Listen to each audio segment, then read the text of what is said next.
오늘은 주로 이사야서에서 해당이 되네요. 이사야서는 쉬운 책은 아니죠. 정말 아주 오래전에 한번 저쪽에 신길도 20년도 넘었네요. 20년도 넘었을 때 한번 공부를 한 적이 있긴 있는데 정말 그 이후에는 이렇게 특별하게 이 이사야서 자체만을 공부할 수 있는 기회는 없었던 것 같아요.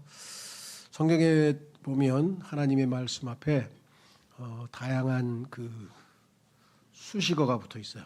그러니까 하나님의 말씀은 첫 번째 성경에 보니까 뭐 우리가 잘 아는 것처럼 생명의 말씀이다. 그렇죠? 네, 생명의 말씀. 그리고 하나님의 말씀은 좋은 말씀이니까 선한 말씀이다. 또 하나님의 말씀은 은혜의 말씀이다. 그런데 성경에 보면은 의의 말씀이라는 표현이 나와요. 의의 말씀. 그러니까 우리가 성경을 읽으면서 생명을 얻기도 하고 유익을 얻기도 하고 은혜를 누리기도 하는데 꼭 그렇게만은 아니고 또 우리를 의의 길로 올바른 삶으로 인도해 주시기도 하잖아요. 자, 한번 확인해 보겠습니다. 히브리서 5장. 히브리서 5장에 가면 의의 말씀이란 표현이 나오는데 문제는 뭐냐면 영적으로 어린 사람들은 의의 말씀에 능숙하지가 못하다. 능숙하지가 못해서 참 영적으로 선과 악을 구분도 못하고 이리 왔다 저리 왔다 이리 왔다 저리 왔다 할 수가 있다는 거죠. 자, 그래서 히브리서 5장에 이런 말씀이 기록되어져 있습니다. 11절에 가면은 구약에 나오는 멜키세덱이라는 인물이 나오는데 이게 여기에 대해서 이렇게 얘기를 했어요. 11절에 멜키세덱에 관해서는 우리가 말할 것들이 많이 있으나 할 말은 많은데 너희가 듣는데 둔한 것을 알기에 말로 표현하기가 어려우니라. 너희가 아직 영적으로 감각이 둔해서 제대로 깨닫지를 못하니까 이 어려운 얘기를 길게 할 수는 없다. 그러면서 이제 영적인 어린아이의 상태에 있다는 사실을 지적하죠. 이는 시간상 너희가 마땅히 선생들이 되어야 할 때인데 우리 보통 20살 되면 성인이라고 그러잖아요. 그러면 우리나라도 이 초등학교 때까지만 해도 이제 뭐 촉탁소년이라고 그러나요? 뭐 나이가 있죠. 14살까지인가? 16살까지는 죄를 지어도 감옥에 안 보내고 이렇게 소년원에 보내서 교화를 하고 이렇게 하려고 하는 그런 거 있잖아요. 영적으로 아직은 어리니까. 그렇죠? 예. 그러니까 영적으로 그리스도인도 마찬가지입니다. 죄를 짓기도 하고 실수도 하기도 하고 이상한데 잘못됐는데 미혹돼 가지고 막 뭐 이만희한테 갔다 오기도 하고 막 통일교도 갔다 오는 사람도 있고 바이가 이런 사람들도 있고 저런 사람들도 있기 마련이긴 하나 여기 말씀하기를 뭐라고 얘기했는가 하니 이는 시간상 너희가 마땅히 선생들이 되어야 할 때인데 지금 예수님 믿고 구원받은 지가 상당한 시간이 지났는데 하나님의 신탁의 말씀들의 기본 원칙들을 누군가 너희에게 다시 가르칠 필요가 있기 때문이라. 여기에 나와 있는 기본 원칙은 항상 영적으로 기본적인 것, 그렇죠?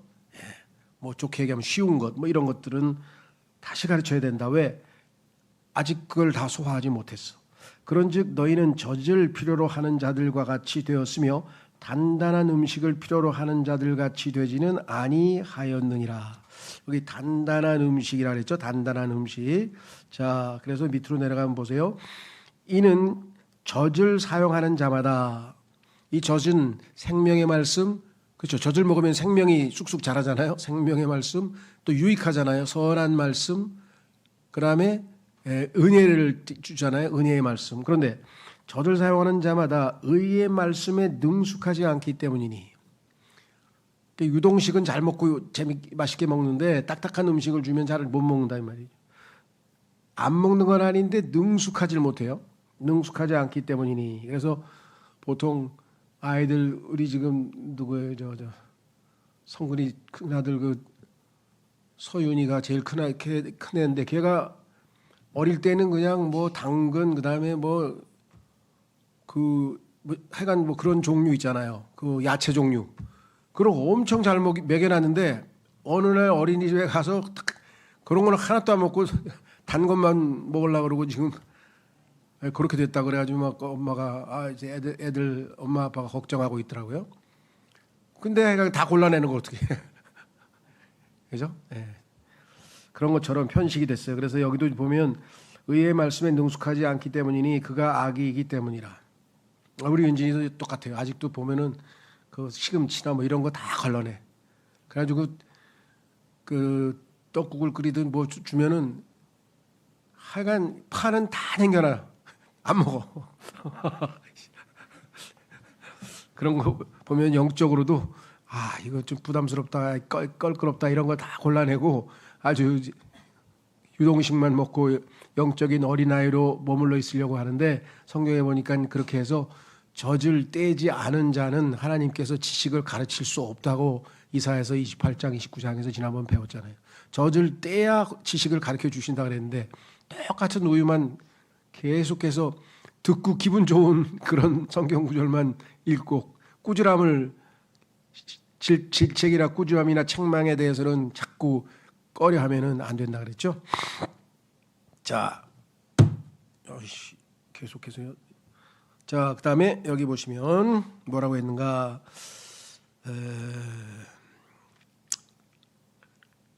단단한 음식을 필요로 자라는 자가 되라니 이런 젖을 사용하는 자마다 의의 말씀이 여기 있잖아요. 의의 말씀이란 표현이 있죠. 아까 선한 말씀, 생명의 말씀, 은혜의 말씀만 있는 게 아니라 하나 성경의 25%는 딱딱하고 좀 어렵고 힘들고 수용하기가 쉽지 않은 그런 말씀들이죠.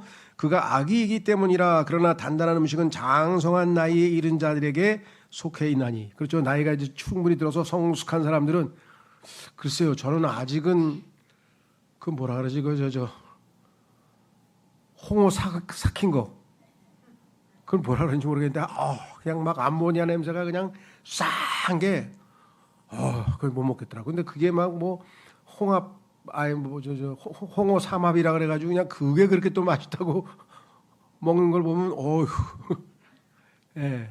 그래서 100% 모든 음식을 다 잘 먹는 건 아닌데 여기 보시면 뭐라고 얘기했는가 하니 곧 그들은 말씀을 사용함으로써 자신들의 감각들이 단련되도록. 이게 단련이에요. 근육도 단련이 되면 아주 그냥 튼튼한 사람 되는 거고 인생도 고생으로 단련된 사람은 웬만한 고생은 그냥 넘어가죠. 단련. 이게 엑서사이즈인데 얼마나 중요한 건지 몰라요. 제가 아주 쉽게 예를 많이 들었잖아요. 그 중학교 들어가면은 그 영어 교과서에 보면은 1과 2과 이렇게 나오면은 1과 끝나면 끝에다가 엑서사이즈라고 연습 문제가 나와요. 근데 그거를 자꾸 반복해서 틀리면 고치고 이렇게 해서 훈련해야 되는데 참고서하고 베껴가는 애들이 있다고. 지가 푸는 게 아니라. 그럼 그거는 참고서 갖고 베껴가지고서는 단련이 안 되잖아. 단련이. 근육도 그렇죠. 지금 노인들 근육이 다 풀리면 뭐 하여간 60 넘어가면 이제 단백질 양이 다 빠져나간다잖아요. 근육이. 근데 요즘에도 뭐 막 80 노인이 그냥 이거 하는 사람 가끔가다 나오는데 와 대단하죠. 예, 그런 것처럼 여기 나와서 단련되도록 하여 선악을 둘 다 분별하는 자들이야. 우리가 공부하는 이 신구약의 핵심 구절들은 전부 다 이게 단단한 음식이 돼서 그래서 이제 제가 20년 동안 30년 됐지 30년 동안 성경을 가르쳤는데 이 과목은 딱 두 번째 이번이 딱 한 번밖에 안 했어요. 그런데 이제 자료로도 좀 남겨놔야 되겠고 그다음에 저도 이거 그렇죠. 우리도 그렇잖아요. 왜 특별한 날이 돼야죠. 오랜만에 그런 그 제대로 된 이렇게 먹잖아요. 뭐 스테이크도 티본 스테이크라 가지고 막 이렇게 크고 이런 거 제대로 한번 먹은 거는 자주는 아닌데 필요할 때가 있는 것 같아요. 그래서 이번 학기에 하여간 신약까지 한번 다 해놓으면 저도 이거 잊어버렸던 구절인데 생각이 나네 이렇게 저도 공부하고 또 신학원에도 자료를 하나 남겨놓는 게 좋겠다 싶었어요. 자, 그래서 오늘은 이사야서 34장 4절에서 10절까지에 가면 천년왕국에 가면 지옥불이 지상에 있습니다. 지상에. 그래서 이스라엘 다니엘에 나오는 그 세 친구가 그냥 불 속에 던져졌잖아요. 그냥 바로 집어 던져가지고 불 속으로 들어갔잖아요. 그런 것처럼 천년왕국 때 죄 지으면 그냥 바로 불 속으로 던져져요. 왼손으로 죄 지으면 왼손 자르고 뭐 이런 거 나오잖아요. 그죠? 그래서 성경에 보면 지옥이란 말이 있어요. 지옥. 지옥은 구원받지 못한 사람이 죽으면 나중에 제대로 된 심판을 받고 그 백보자 심판을 받고 이제 불호수로 던져지는데 그때까지 기다리는 거예요. 그러니까 지금 저기하고 비슷해. 그 윤석열이 지금 구치소에 있죠. 구치소. 예. 그러니까 재판 받아서 이제 저 두 개밖에 없다면서요. 무기징역하고 사형 둘 중에 하나밖에 없다 그러대 또 내라는. 그러니까 그래서 무기징역 받으면 이제 아예 이제 감옥으로 가는 거잖아요. 그건 이제 영원히 못 나오는 거예요. 이거는 임시, 그렇죠? 임시 구치소 재판 받기 전에. 자, 그 다음에 성경에 보면은 불호수가 있어요. 그러니까 구원받지 못한 사람이 가서 임시로 대기하고 있는 지옥. 나중에 이 사람들이 다시 살아나서 하나님 앞에서 백보자 심판에서 심판받고 이제 던져져서 영원한 고통의 장소. 그거는 불호수. 그렇게 이름이 붙여 있고요. 그 다음에 천년왕국 때에는 이 지금 지하에 있는 지옥이, 그렇죠? 죽은 혼이, 구원받지 못한 혼이 가는 곳이 있잖아요. 지하에. 그 지하에 있는 혼이 위로 올라와요. 그래가지고 그냥 그 예수님 통치하는 그 한 곳에 한 구역에 흰놈의 골짜기라고 하는 곳이 성경에 나오는데 거기가 쓰레기 불태우는 곳이거든요. 그 불태우는 곳에 항상 타오르는 거야. 그냥 한 천도째는. 그래가지고 죄 지은 사람이 있으면 바로 글로 던져지는 거예요. 이거는 지옥 불 이렇게 써 있어요. 용어가 달라요. 지옥, 불호수, 지옥불. 이해가 되시죠? 그러니까 천년 왕국의 1000년 동안만 지상에 올라와 있는 지옥을 지옥불이라 그래요. 그 지옥불이 어느 장소에 있는가가 여기에 나와 있는 게 이 구절이에요. 지금 보세요. 이사야 34장. 그러니까 사람들은 뭐 성경에서 뭐 그런 것까지 공부해요. 뭐 이런 사람들이 또 있을 수 있죠. 그죠? 뭐 그런 거는 좀, 그러니까 이거는 성경 자체를 좋아하는 사람만이 공부할 수 있지. 그렇지 않은 사람들은 너무 어렵다든가 이렇게 나오겠죠. 자, 이사야서 34장 4절.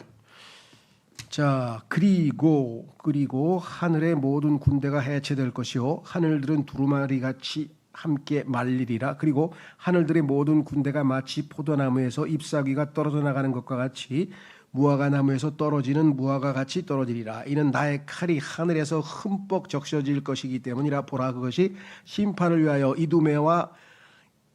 이드메아 위와 나의 저주의 백성 위에 떨어지리라. 주의 칼이 피로 채워지리라. 그것이 기름진 것으로 어린 양들과 염소들의 피로 순양들의 콩팥들의 지방으로 기름지게 되리라. 이는 주께서 보스라에서, 지금 사해 남쪽입니다. 보스라에서 희생 제물을 얻으시고 이두메아 지역, 이게 에돔이 살던 에돔하고 똑같죠. 이두메아 지역의 기업 가운데 커다란 사륙을 행하셨기 때문이라. 그리고 유니콘들이 그들과 함께 내려오리라.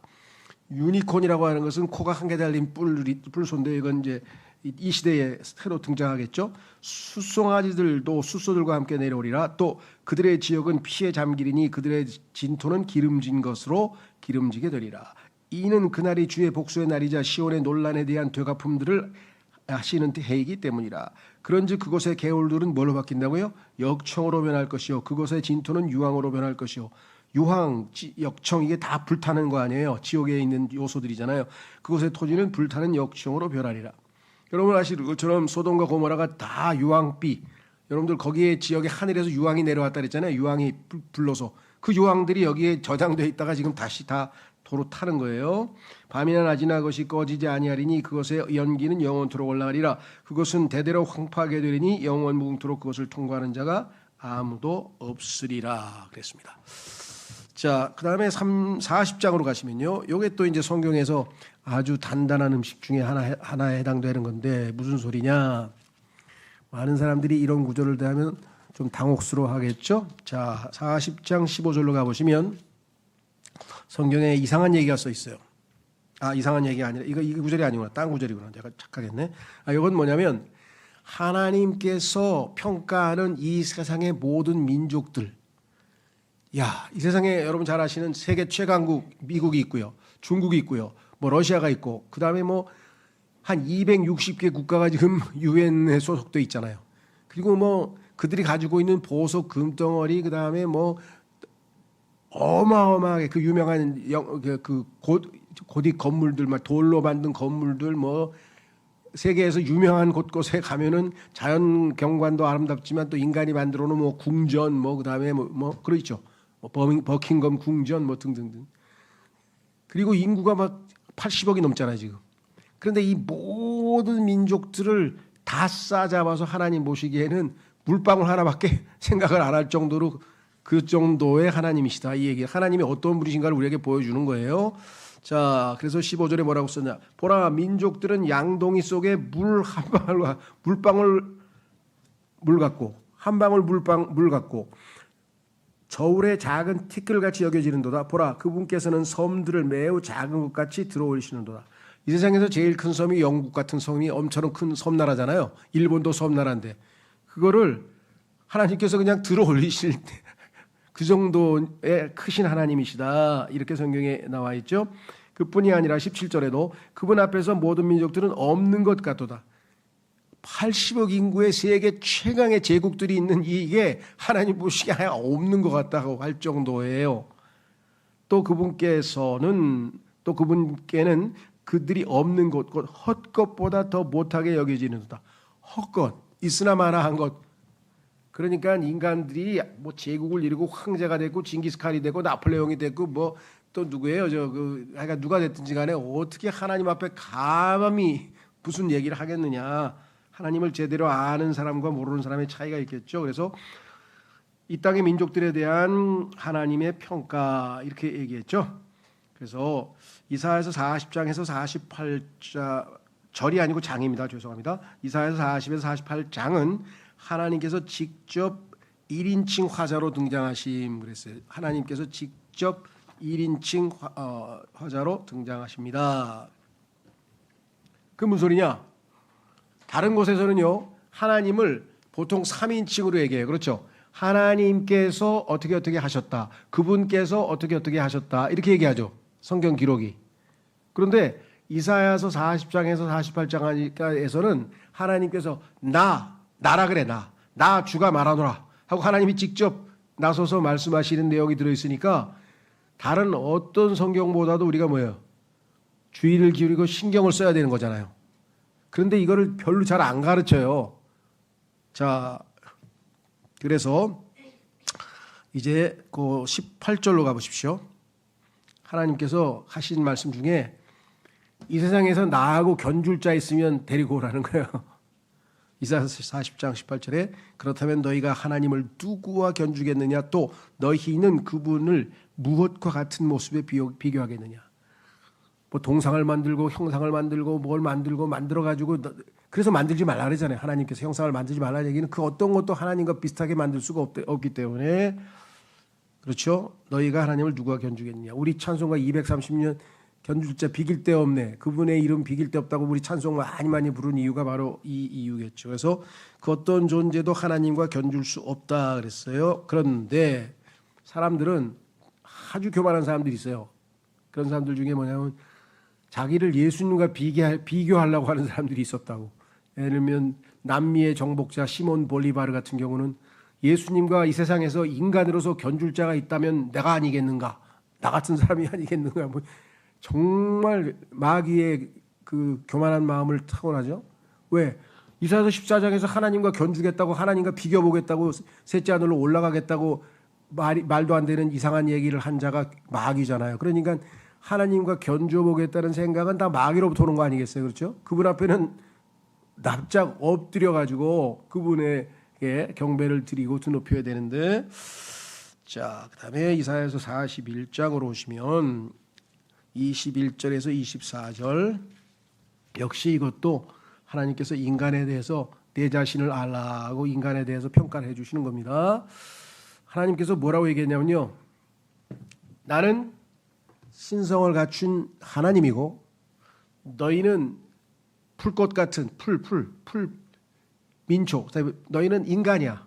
그러면 하나님과 인간인데 나는 신이고 너는 인간인데 네가 신이라고 인정해 주려면 내가 한 가지 조건을 제시하겠다. 그게 뭐냐? 앞으로 일어날 일을 미리 얘기해가지고 그걸 맞춰보라. 그러니까 예언할 수 있는, 미리 알고 있는, 예언할 수 있는 능력이 있으면 내가 너를 신으로 인정해 주겠다. 자, 여기 보시면 21절. 주가 말하노라. 너희의 주장을 제기하라. 너희의 강력한 근거들을 내놓으라. 야곱의 왕이 말하노라. 그들로 하여금 그것들을 내놓고 어떤 일이 벌어질지를 우리에게 보이게 하라. 실제로 한번 보라 이거야. 그들로 하여금 이전 일들과 그것들이 어떻게 될지를 보이게 하여 우리가 그것들을 숙고하고 그것들의 나중 결말을 알 수 있게 하라. 미래 예언을 하라 이거죠. 또는 미래에 일어날 일을 우리에게 선언하게 하라. 이게 예언이죠. 너희가 신들이라는 것을 우리가 알 수 있도록 장차 다가오는 것들을 보이라. 신이 되려면 미래의 일을 미리 알고 있어야 된다는 거죠. 진정 우리가 어찌할 바를 몰라 하며 그것을 함께 보도록 선을 행하거나 악을 행하여 보라. 하여간 하고 싶은 대로 다 해봐라. 하나님이 조롱하는 거예요. 그래서 뭐라고 해서 24절에 보라 너희는 아무것도 아니요 너희가 하는 일은 헛것에 속하는도다. 너희를 선택하는 자는 가증함이라. 그러니까 하나님이 아닌 인간을 선택해서 숭배하고 막 높이고 뭐 이런 자들은 다 헛된 짓을 하는 것이다라고 하나님께서 말씀을 하셨는데, 오늘날 이 땅에 예수 그리스도를 주님으로 모시지 않고 다른 누군가를 주님으로 모시고 있다면, 최고로 섬기고 있다면 다 여기에 해당이 되는 거겠죠. 그렇죠?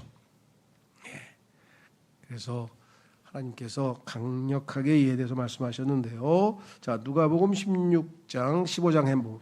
누가복음 16장 15절에 가시면 하나님께서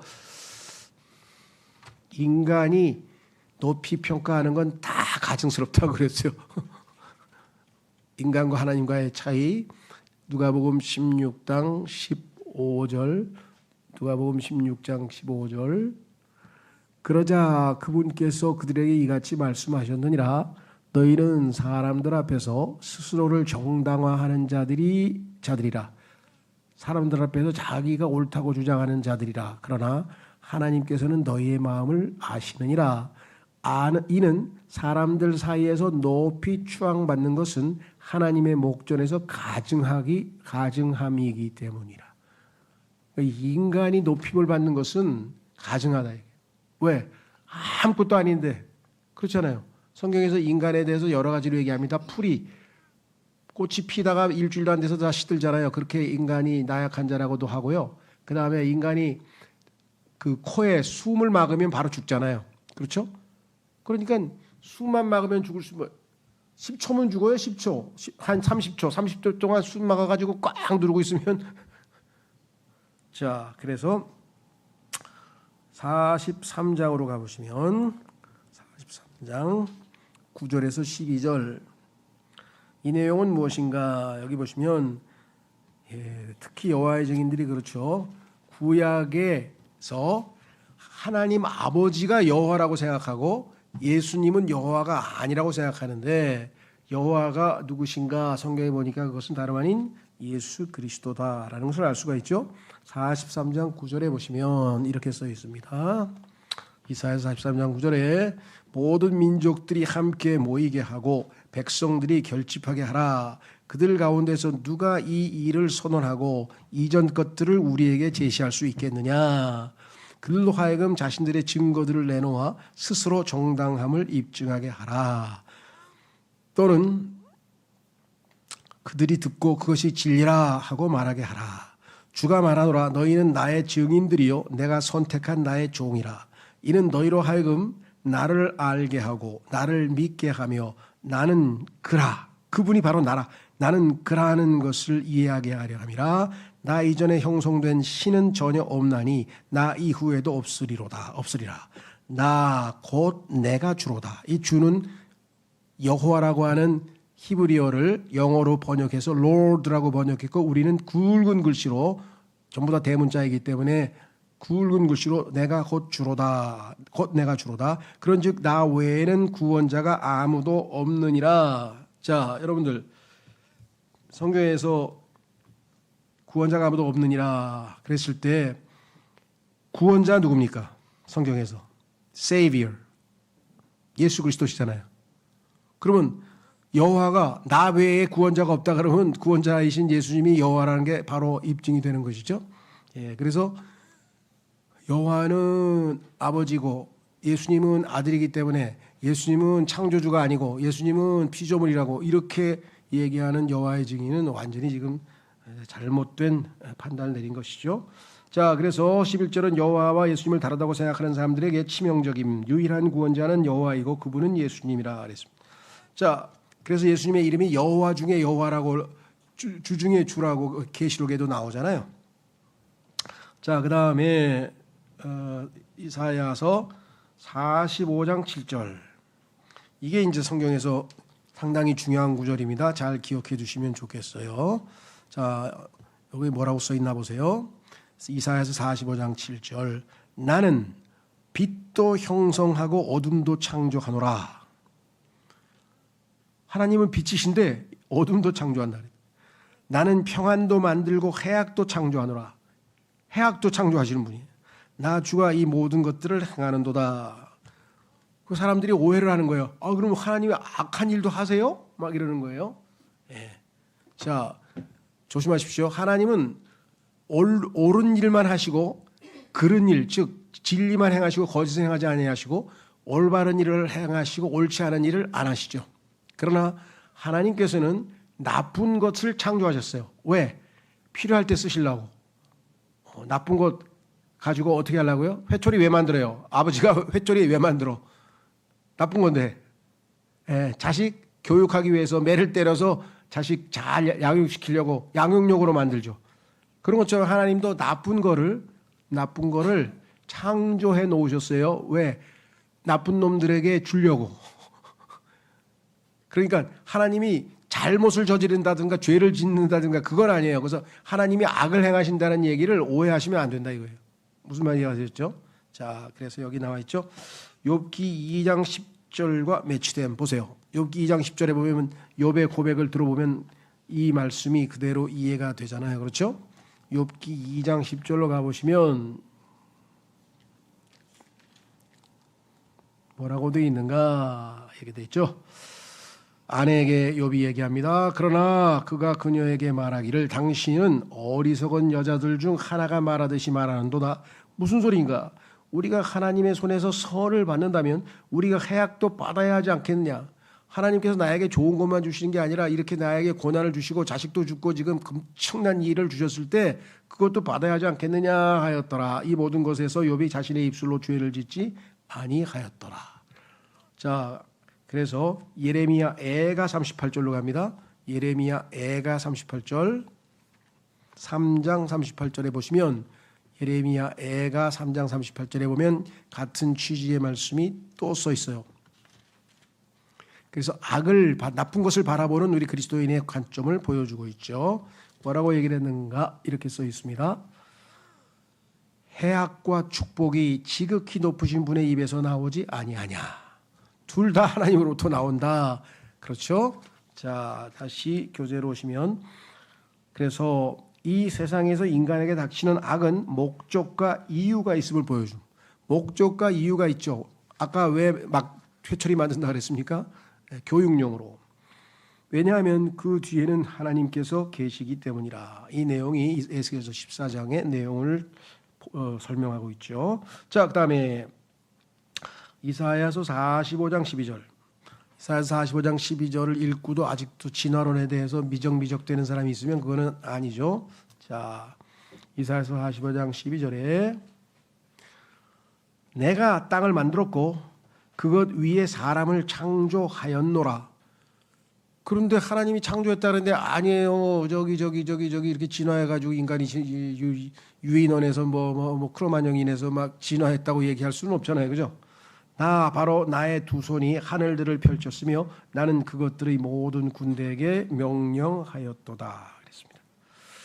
그래서 이사야서 마가복음 13장 19절에 가면은 예수님도 하나님이 창조하셨다 그랬어요. 진화론은 잘못됐다. 진화론이 아니라고 예수님께서 창조에 대해서 직접 말씀하신 구절이 마가복음 13장 9절에 19절에 있습니다. 한번 찾아보시면 마가복음 13장 19절 마가복음 13장 19절에 보시면 이렇게 써 있어요.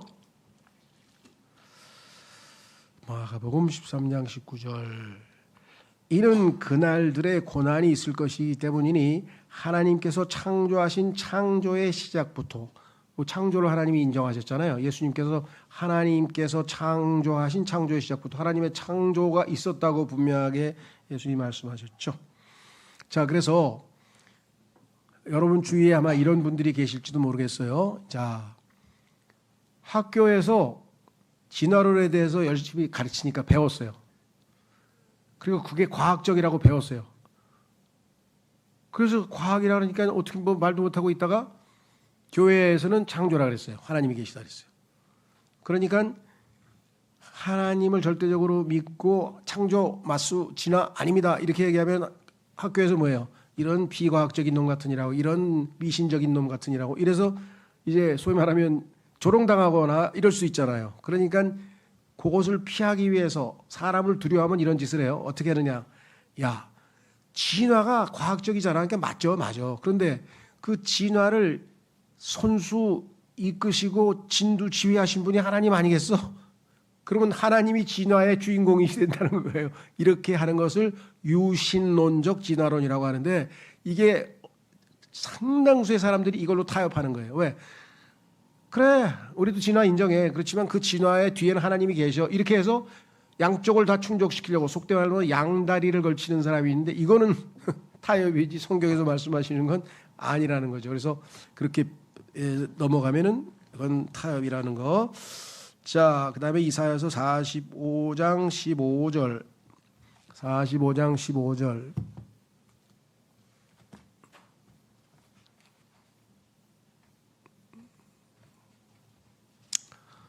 이사야서 45장 15절 보시면 뭐라고 되어 있는가? 오 구원자이신 이스라엘의 하나님이여, 진실로 당신께서는 스스로를 숨기시는 한 하나님이시니라. 하나님께서는요 자신을 드러내세요. 그게 좋아. 하나님은 그걸 좋아하세요.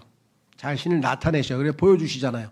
육신을 입고도 나타나신 분은 예수님이시고요. 구약에서도 보면 모세에게도 나타나셨고, 아브라함에게도 나타나셨고, 야곱에게도 나타나셨고, 하나님 자신을 알려주시고 보여주시려고 하는데, 하나님을 꺼려하고 우상 숭배하고 싫어하고 막 이러면 하나님께서 숨어버리세요. 하나님이 나타나셔서 함께 하시면 축복이고, 하나님이 안 보이시고 없어지시면 저주잖아요.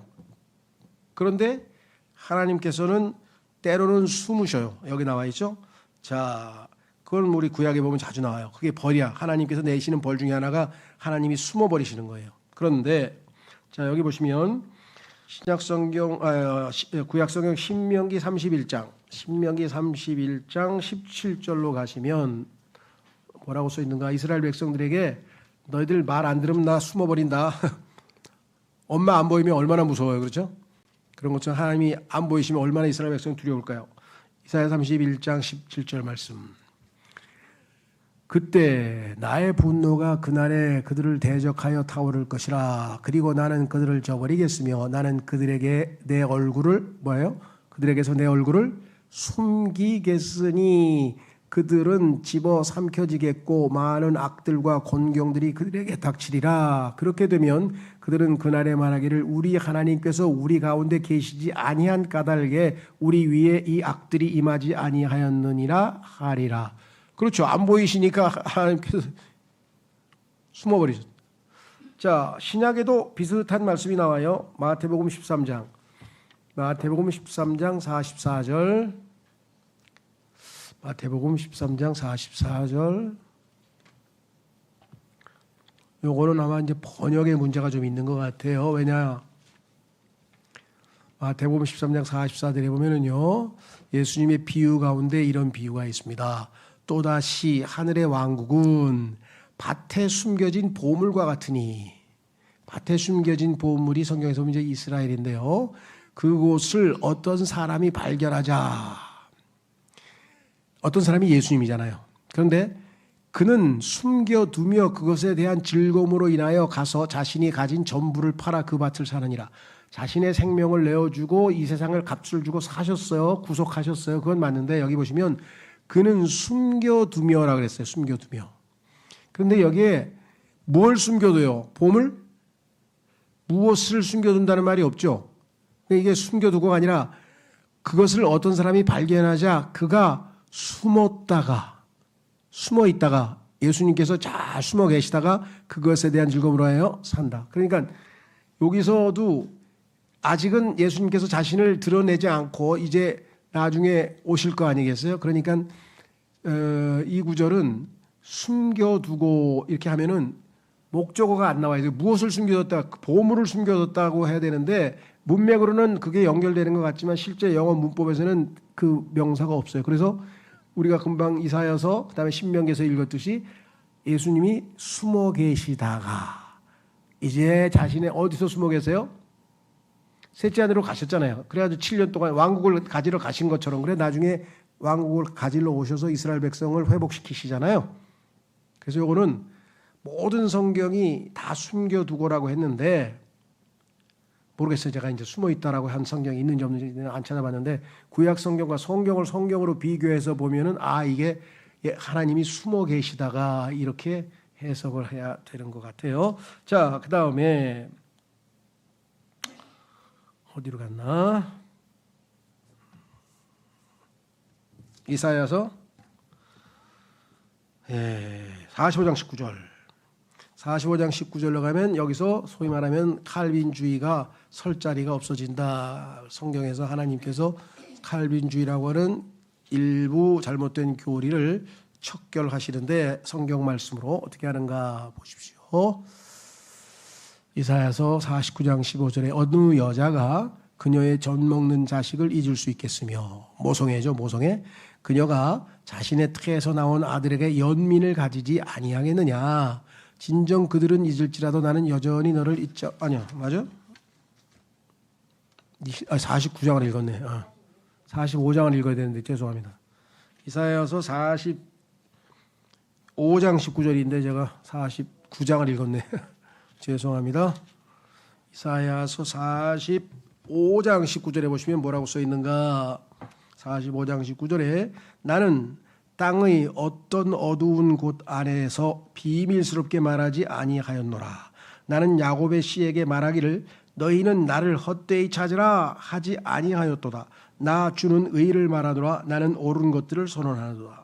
자, 여기 보시면 너희는 나를 헛되이 찾으라 하지 아니하였도다. 그러면 하나님을 찾고자 하는 자에게 하나님께서는 발견되신다 이거죠. 헛되이가 아니니까. 그런데 칼빈주의에는 택함 받지 못한 사람은 아무리 찾아도 하나님을 못 찾는다는 거예요. 하나님이 선택을 안 한 사람들은 아무리 찾아도 못 찾는다는 거예요. 그럼 하나님 말씀하고 정면으로 부딪히는 거 아니에요? 그렇죠? 하나님께서는 찾고자 하는 의지가 있으면 그들에게 다 하나님을 계시해 주시는 분이시라고 성경에 말씀하셨잖아요. 그래서 여기 이렇게 썼습니다. 칼빈주의가 여기서 무너짐. 하나님께서는 택함받지 못한 자가 그분을 찾을 수 없다면 그 어떤 택함받지 못한 자에게 주님을 찾으라고 말하시지 않으심. 찾을 수도 없는데 하나님께서 찾으라 그러겠어요? 찾으라 하신 얘기는 뭐예요? 찾으면 찾아진다는 얘기를 하시려고 하는 거죠. 그런데 아니야, 너는 죽었다 해도 못 찾아. 왜? 너는 택함받지 못했잖아. 이렇게 얘기하면 정말, 그래서 여러분들 하나님이 이렇게 아주 잘못된 분이라고 호도하는 칼빈주의에 대해서 요한 웨슬리라고 하는 감리교 창시자이신 목사가 계신데요. 아주 위대한 목사 중에 한 분이신데 세계 최대의 복음 전도자인데 그 감리교 창시자인 요한 웨슬리의 동생인 또 다른 웨슬리가 있어요. 그 웨슬리라고 하는 동생이 뭐라 그랬냐면 칼빈주의를 이 저주받은 교리를 어찌 하나님 앞에서 선포하는가 하면서 막 그렇잖아요. 너 예수님 믿고 싶어?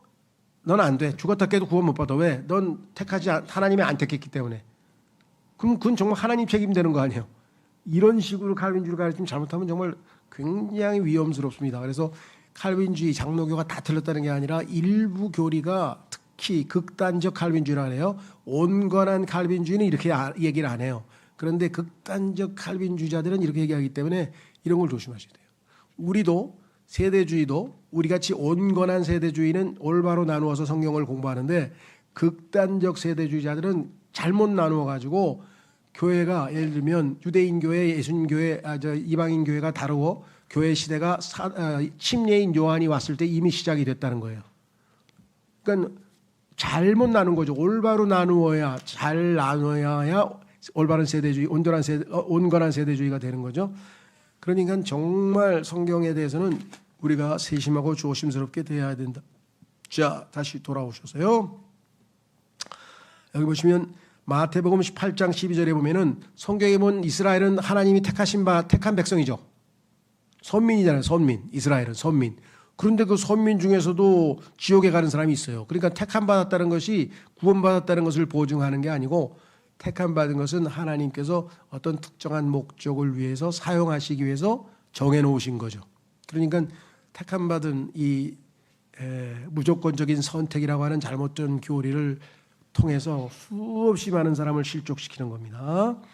그다음에 이사야서 46장 10절, 이사야서 46장 10절로 가시면 이렇게 써 있습니다. 나는 시작부터 끝을 선언하고 창세기 시작할 때부터 계시록까지 다 선언하는, 아직 이루어지지 아니한 일들을 먼 옛적부터 선언하며. 창세기에서 여러분 에녹이 예수님의 재림을 선포했다고, 재림을 설교했다고 성경에 나오는 거 아시죠?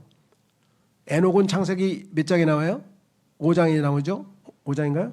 그런데 그 에녹이 예수님의 재림을 선포했다고 하는 것을 성경의 끝에서 두 번째 책인 유다서에 나와. 유다서에 보니까 여기도 나와 있는 것처럼 하나님은 처음 얘기할 때 그부터 다 모든 걸 얘기하시죠.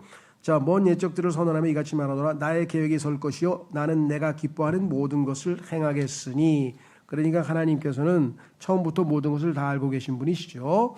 그래서 하나님의 말씀이 영감으로 주어졌음에 대한 확실한 증거임. 왜냐하면 하나님의 말씀은 그 누구도 어떤 방법으로도 이루어지게 할 수 없으므로 끝이라는 주제는 구약성경의 핵심 주제.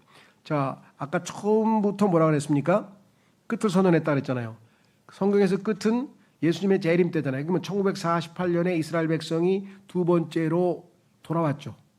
첫 번째는 바벨론에서 포로로 갔다가 돌아왔고, 그 다음에 두 번째는 2차 세계대전이 끝나고 이제 48년에 돌아왔잖아요. 그럼 이때부터는 이제 예수님이 오실 때에 대한 카운트다운이 들어가는 건데, 그래서 1948년서부터 예수님 오시는 2000년 언제인지 모르지만 그 다음에 천년왕국까지 포함하면 대략 약 3000년도까지 이걸 성경에서 끝이라고 하잖아요. 그런데 천년왕국 얘기도 다 나오잖아 성경에. 그러니까 하나님은 처음부터 끝까지 모든 걸 다 한꺼번에 영원한 계획을, 하나님의 경륜을 펼쳐 놓으셨죠. 자, 그래서 구약 성경의 핵심 주제가 바로 천년왕국, 다시 말해서 끝이에요. 시작부터 아예 끝까지 모든 것들을 한꺼번에 다 총괄해서 계시해 주시는 놀라우신 전지전능하신 분이시다 이 말이죠. 그렇죠? 자, 그다음에 이제 48장 16절, 이사야서 48장 16절 이렇게 써 있습니다. 너희는 나에게 가까이 오라. 너희는 이것을 들으라. 나는 시작부터 비밀스럽게 말하지 아니하였노라. 그것이 있던 때부터 나는 거기에 있노라. 그리하여 이제 주 하나님과 그분의 영께서 나를 보내셨도다. 자, 삼위일체가 있죠. 주 하나님과 아버지, 그분의 영 성령님, 나는 예수님, 나를 보내셨도다. 삼위일체를 계시하시는 다양한 성경 구절 중에 하나죠. 자, 그래서 삼위일체를 계시하시는 놀라운 선포. 나는 1인칭 단수로 말씀하시는 분은, 나라고 1인칭 단수로 말씀하시는 분은 예수님이심.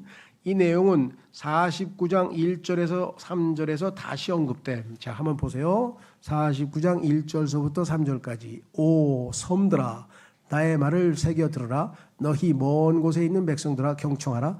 주께서 태서부터 나를 부르셨도다. 이때 주는 아버지 하나님이고 나는 예수 그리스도 아들이시죠. 나를 부르셨도다. 그분께서 나의 어머니의 내부에서부터 나의 이름을 거론하셨도다. 그렇죠. 임마누엘이라 그러고 예수님이라고 부르라고 했죠. 그리고 그분께서 나의 입을 예리한 칼같이 만드셨도다. 하나님의 말씀의 칼. 그분께서 자신의 손 그늘 안에 나를 숨기셨고 나를 광이 나는 화살대로 만드셨도다. 그분께서 자신의 화살통 속에 나를 숨기셨도다. 그러면서 나에게 말씀하시기를, 오 이스라엘아, 너는 나의 종이라. 내 안에서 내가 영원롭게 되겠노라 하셨느니라. 그래서 삼위일체 하나님은 여기저기 곳곳에서 자기를 계시하고 계신다라는 것이겠죠. 그래서 교재로 가시면 정통 유대인들은 종으로서 고난당하시는 그리스도를 예수님이 하나님의 종이라 그랬는데 이스라엘과 혼동하고 있음. 자, 성경에 보면 하나님께서 주의 종이라고 했을 때 이 주의 종이 개인적으로 예수 그리스도에 관한 이야기일 때가 있고 때로는 하나님의 백성인 이스라엘을 가리킬 때도 있어요. 근데 그거를 잘 구분해야 되는데 이스라엘 민족은 성경을 해석할 때 주의 종만 나오면 무조건 자기들이라고 생각을 하는 거예요. 근데 문맥을 읽어보면 전혀 자기 종이 아니야. 자기가 아니고 예수님에 대한 얘기인 경우가 있어요. 그래서 그건 조심해야 된다는 거죠. 이사야서 42장도 마찬가지예요. 내가 택한 자 할 때도 자기들이라고 생각해요. 이스라엘이. 예수님인데, 개인인데. 자, 그래서 그것을 설명하는 구절입니다. 이사야서 50장 5절에서 9절까지 한번 보겠습니다. 뭐라고 나와 있나.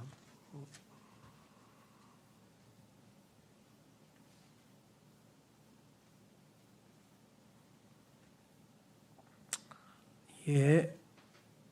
아까 죄송합니다. 지금 48장 5절 6절을 먼저 확인하고 가보겠습니다.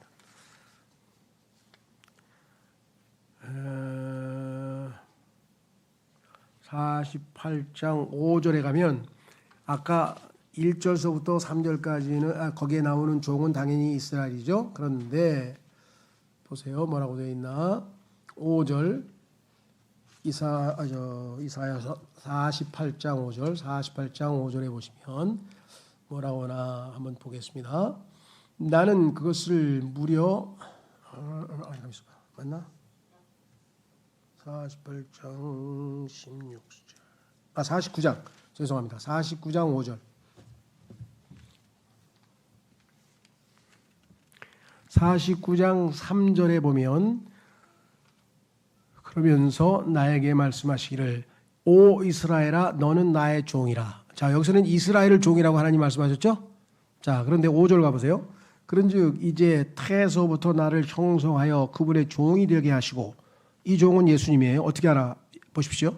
야곱을 그분께로 다시 데려오실 주께서 말씀하시기를 비록 이스라엘이 모이지 아니할지라도 여전히 나는 주의 눈들에 자랑스러울 것이요 나의 하나님께서 나의 힘이 되시리라 하시는도다.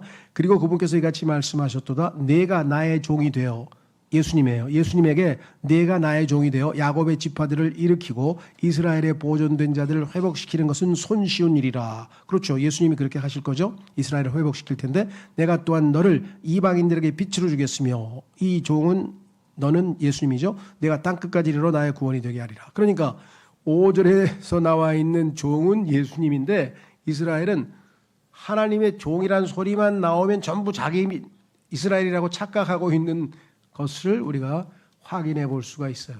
그러니까 성경에 무지하면은 문맥을 잘 보고 이거는 하나님의 종이신 예수님께서 이스라엘 백성을 돌보신다는 뜻이구나 이래야 되는데 자기가 종이라고 이렇게 오해하는 거죠.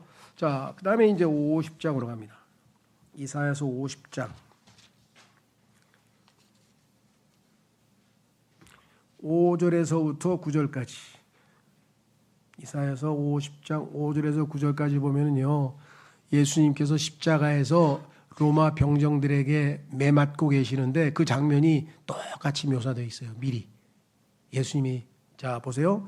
이사야서 50장 5절 주 하나님께서 나의 귀를 열어주셨기에 내가 반역하지 아니하였고 뒤로 돌이켜 떠나지도 아니하였도다. 내가 치는 자들에게 나의 등을 내주었고 예수님의 등짝을 내리쳤죠. 머리카락을 뽑는 자들에게 내 뒷밤을 내주었노라. 내가 수치와 침뱉음으로부터 내 얼굴을 숨기지 아니하였도다. 예수님께서 이스라엘 백성들을 대신해서 이러한 고초를 당하고 계시고 있는 거죠. 8절에 7절에 이는 주 하나님께서 나를 도우실 것이기 때문이라. 그러므로 나는 당혹스러워하지 아니하리라. 그러므로 내가 나의 얼굴을 푸싯돌같이 세웠나니 나는 내가 부끄러워하지 아니하리라는 것을 아노라. 성경에 보면요, 예수님께서 십자가에서 당하는 조롱을 당할 때 창피스럽게 하고 막 창피하고 막 이렇게 위축된 게 아니라 당당하게 얼굴에 강인한 얼굴을 보이면서 십자가로 가실 것을 확고하게 내비치셨다 해서 얼굴을 부싯돌같이 했다는 표현이 누가복음에서 나오잖아요. 그렇죠? 정말 대단하신 분이에요. 온 인류를 대신해서 하나님께서 그 인간들에게 뺨을 맞고 수염을 뽑히고 침뱉음을 당하고 그 가운데서도 요동하지 아니하고 굳건하게 의지를 보여주시는 거죠. 하나님이 도와주신다는 걸 아셨기 때문이라고 써 있잖아요. 7절에. 나의 정당함을 입증하시는 분께서 가까이 계시나니 누가 나와 다투겠느냐. 우리가 함께 맞서자. 누가 나의 대적이냐. 그로 하여금 나에게 가까이 오게 하라. 보라, 주 하나님께서 나를 도우시리라. 나를 정죄할 자가 누구냐. 보라, 그들은 모두 의복같이 낡아지리라. 점나방이 그들을 먹어치우리라. 하나님께서 나를 지키시면 내가 승리할 것이다. 마귀를 물리칠 것이다. 이렇게 외치고 계신 거죠.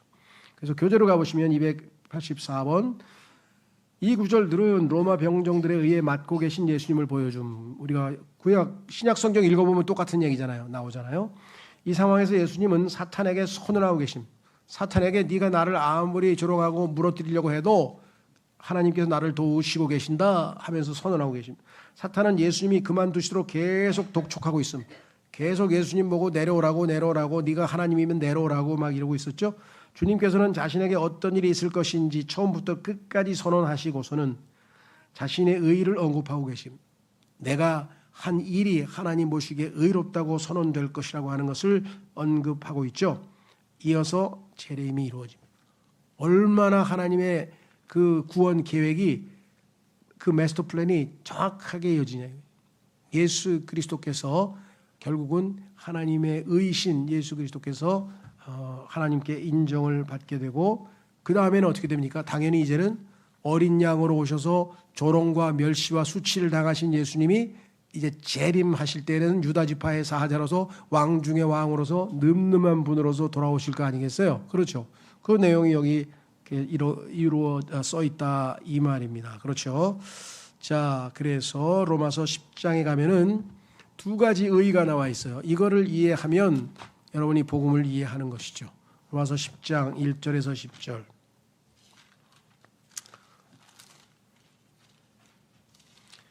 로마서 10장에 가면은요.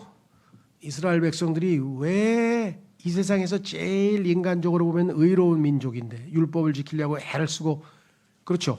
우상도 숭배하지 않고 정말 인간적으로 보면 가장 의로운 민족인데도 불구하고 왜 하나님 앞에 의롭다고 인정을 받지 못했는가? 이거를 우리에게 보여주는 거죠. 보세요.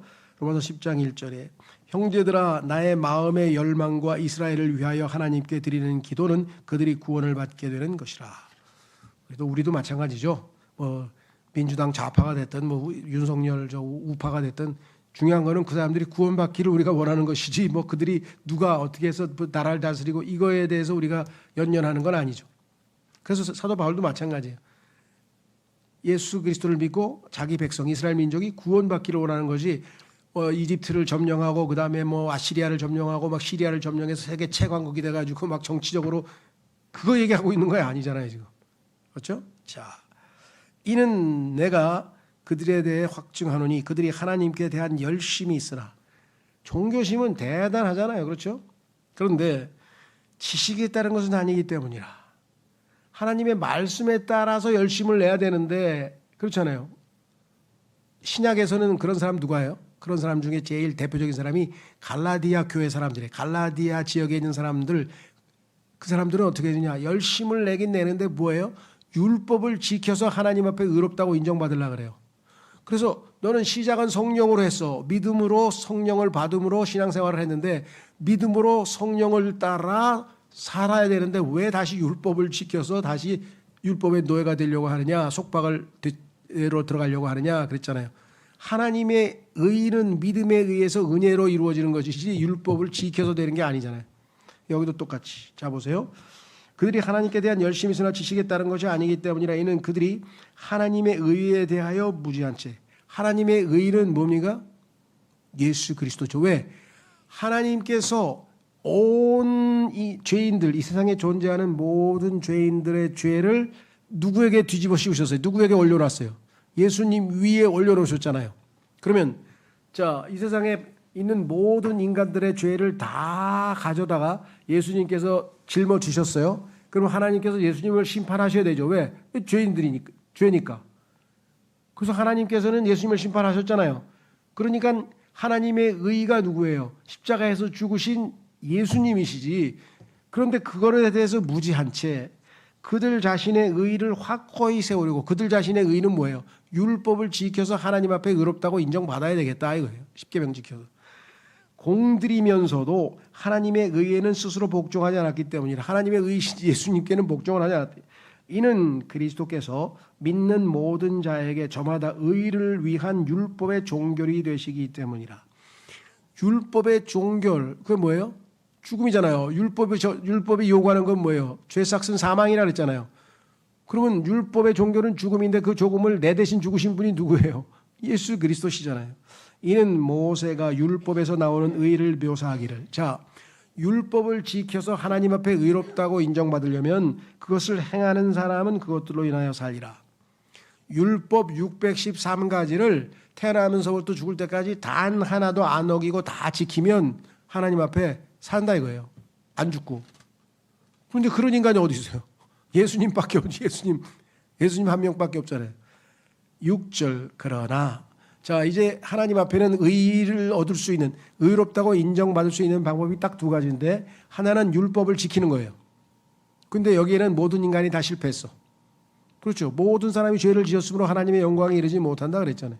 그러면 이제 하나님께서, 자, 그러면 다른 옵션, 다른 방법으로 하나님 앞에 의롭다 되게 해주겠다.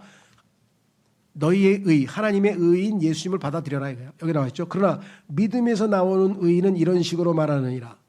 믿음에서 나오는 의는 너에게 행하라고 안 그래. 자, 너의 마음속에 이르기를 누가 하늘 속으로 올라갈 것인가 하지 마라.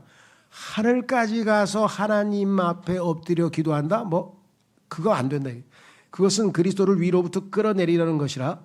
누가 깊음 속으로 내려갈 것인가 하지 말라. 저 깊음 속까지 가서 예수님을 만난다? 그것은 그리스도를 죽은 자들로부터 다시 끌어올리는 것이라.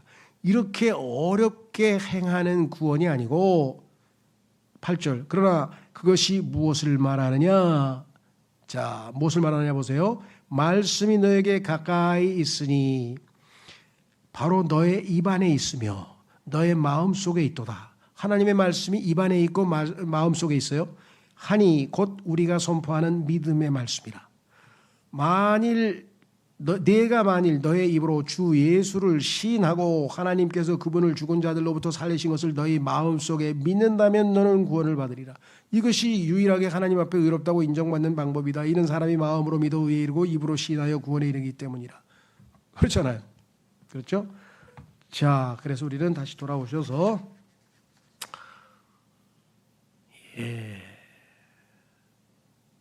285번 이사야서 52장 7절로 가보겠습니다. 이사야서 52장 7절.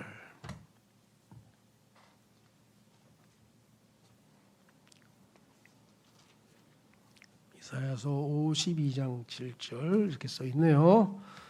좋은 소식들을 가져오고 화평을 공표하는 자의 두 발이 산들 위에서 얼마나 아름다운가. 그는 축복의 좋은 소식들을 가져오는 이요 구원을 공표하는 이요 시온에게 말하기를 너희 하나님께서 통치하시는도다 하느니로다. 자, 이 구절은 하나님께서 통치한다 그러면 천년왕국인데, 그럼 천년왕국에 대해서 좋은 소식이라고 얘기를 했으니까 이 내용은 초림 얘기예요, 재림 얘기예요? 재림 얘기잖아요. 왜? 통치하신다 그랬으니까. 초림 얘기면 예수님께 와서 십자가에서 못 박아서 죽으셔야 되는 거잖아. 그렇죠. 영광이 아니라, 초림은 고난, 재림은 영광. 근데 여기 지금 영광에 대한 얘기를 했잖아요. 그렇죠. 그런데 사도 바울은 이 구절을 인용하면서 초림에다가 예언을, 초림할 때 예수님에 대해서 얘기할 때 이 구절을 이용했어요. 그럼 얼핏 보면 사도 바울이 실수했나? 이거 구약에서 이거 재림 얘기인데 왜 초림에다 갖다 붙였지? 라고 얼핏 생각할 수가 있다는 거죠. 그런데 성경에 보니까 예수님의 초림과 재림은 성경에서는 원래 하나의 사건처럼 돼 있어요. 다만 유대인들이 예수 그리스도를 거부했기 때문에 중간에 2000년이라고 하는 교회 시대가 중간에 끼어들어갔지, 실제적으로 이것은 하나로 돼 있어요. 그래서 우리가 이렇게 얘기하죠. 여기 산이 하나 있고 골짜기가 있고 또 산이 하나 있어요. 그런데 여기서 보면 산이 하나 있어. 근데 산이 꼭대기야. 그런데 그 뒤에 있는 골짜기는 숨어 있어. 보이질 않아. 그 다음에 또 하나 산이 하나 있는데 이 산이 안 보여. 그러니까 산이 두 개가 겹쳐서 하나밖에 안 보이잖아요. 그래서 이것을 예언의 산봉우리라 그러는데, 그래서 구약에서의 예언은 초림과 재림이 섞여 있어요. 예수님도 그렇게 말씀하셨고, 자, 그래서 여기 보시면 이렇게 설명했습니다. 이 구절들은 죄송합니다. 52장 재림에 대한 이 구절은, 자, 우리가 읽은 구절이 재림에 대한 이 구절인데 바울은 초림으로 해석했고 마태 역시 40장 3절을 초림에 잘못 적용했음. 여러분들 그 유명한 침례인 요한이 와서 외쳤던 40장의 그 구절이 바로 사실은 재림 얘기인데, 침례인 요한도 초림에다가 갔다가서 설명한 구절이 바로 그 유명한 이 구절이잖아요. 뭐라고 했습니까? 40장 3절에 광야 가운데 외치는 자의 음성이 있어봐 이렇게 말하시는도다. 너희는 주의 길을 예비하라. 사막 가운데서 우리 하나님을 위해 대로를 곧게 하라. 그럼 모든 골짜기마다 높여질 것이 하면서 침례인 요한이 외쳤던 메시지가 이사야서 40장에 나와 있는 메시지는 실제적으로는 구약의 그 무슨 재림의 문맥인데, 재림 문맥을 침례인 요한은 초림에다 갖다 붙였잖아요. 응? 48장? 어디요?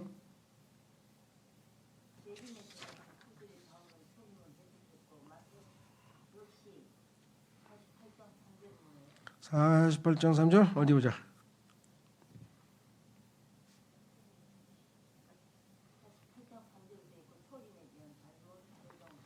마태복음 역시 40장 3절을 가만있어 봐. 48장으로 됐구나. 고치세요. 예. 이사야서 40장 3절에 40장 3절. 48절이 아니고 죄송합니다. 고치세요. 40장 3절. 이사야서 40장 3절 그 침례인 요한이 외쳤던 내용이에요. 그런데 그것을 초림에, 사실은 문맥에 보니까 재림 얘기인데, 그러니까 바울도 마태도 다 구약의 재림 이야기를, 재림에 대한 예언을 실제적으로 적용은 초림에다 했다 이 말이죠. 자, 그렇다면 왜 그랬을까? 이것을 합니다. 자, 그래서 왜 초림에 잘못 적용을 했는데 왜 잘못이냐? 그것은 잘못은 아니고, 자, 이렇게 됐습니다. 이는 예언 구절들은 일부만 성취한 초림 후 재림 때 완전히 성취되는 현상이 일어남, 즉 이중 적용을 유념해야 함을 보여줌. 구약에서 하는 얘기. 자, 제일 대표적인 구절 하나 읽겠습니다. 이 구절을 읽으면 이제 다 이해가 되실 거예요. 자, 이사야서 61장으로 가보세요. 이사야서 61장. 그래서 이 문제를 해결하기 못하기 때문에 재림과 초림을 막 뒤섞어서 그냥 얘기를 하다 보니까 성경이 어렵고 복잡한 것 같은데 원칙만 잘 지키면 된다는 거죠. 자, 보세요. 이사야서 61장 보세요. 주 하나님의 영께서 제게 임하셨나이다. 이는 주께서 온유한 자들에게 좋은 소식들을 선포하기 위하여 저에게 기름을 부으셨기 때문이니이다. 그분께서 저를 보내신 것은 상한 마음이 된 자들을 싸매고 포로들에게는 자유를, 결박된 자들에게는 감옥으로부터 노임을 공포하게 하려 하심이라. 자, 이 여기에 나와 있는 제게 임하셨다고 할 때 저는 예수님이라고 하는 것을 알 수가 있는데, 왜냐? 마태복음 4장에서 예수님, 누가복음인가요? 4장에서 예수님께서 이 구절을 자기에게 적용하셨어요. 자, 예수님은 유대인이기 때문에 유대인들은 회당에서 예배를 드리잖아요. 그래서 이런 우리 같이 이렇게 지하에 이런 장소가 있으면 모여서 예배를 드리는데, 유대인들은 자기가 사람마다 앞에 나와서 해당되는 성경 구절을 읽어요. 그리고 이제 거기에 자기가 깨달은 점을 얘기를 하는데, 회당장이 기회를 주신 거예요.